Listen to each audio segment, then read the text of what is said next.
Hi hello, ഇന്നൊരു കൂന്തൽ നിറച്ചതായാലോ. അപ്പോൾ അതേ ചട്ടി അടുപ്പത്ത് വെച്ച് ചൂടായിട്ട് വരുമ്പോൾ എണ്ണ ഒഴിച്ച് ചൂടായി ഇതേ സവാള ഇട്ട് കൊടുത്തിട്ടുണ്ട്.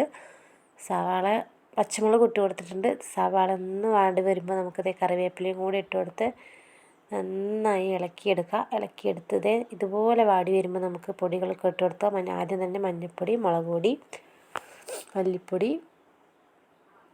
ഗരം മസാല ഇട്ട് കൊടുത്തിട്ടുണ്ട്.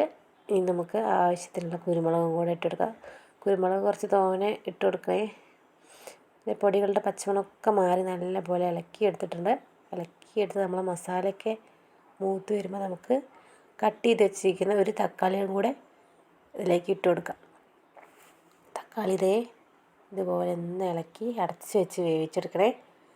തക്കാളി നല്ല വഴണ്ട് വരുമ്പോൾ നമുക്കിതേ കൂന്തലിൻ്റെ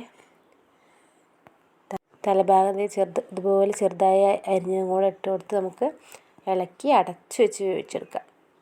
ഇപ്പോൾ ഇത് സെറ്റായി വന്നിട്ടുണ്ട്. ഇവിടെ നമുക്ക് മാറ്റി വയ്ക്കാം.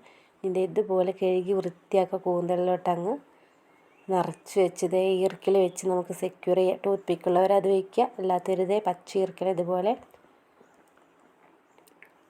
ക്ലോസ് ചെയ്ത് വെച്ച് ഇതുപോലെ നമുക്ക് ആവി കയറ്റി എടുക്കാം. പെട്ടെന്ന് തന്നെ വെന്ത് കിട്ടും. വേവായി വന്നതിന് ശേഷം നമ്മൾ ചട്ടിയിലേക്ക് വെളിച്ചെണ്ണയും ഉപ്പില്ല, മഞ്ഞൾപ്പൊടിയും മുളക് പൊടിയും കൂടെ ഇട്ടെടുത്തിട്ടുണ്ട്.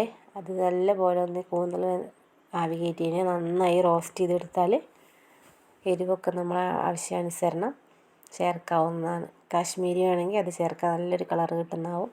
അപ്പോൾ ഒന്ന് വെളിച്ചെണ്ണയിൽ കുറച്ച് നേരമായിട്ടൊന്നൊരു മൂപ്പിച്ചെടുത്താൽ നമ്മളെ കൂന്തൽ നിറച്ച് ഇവിടെ റെഡി ആയിട്ടുണ്ട്. Thank you.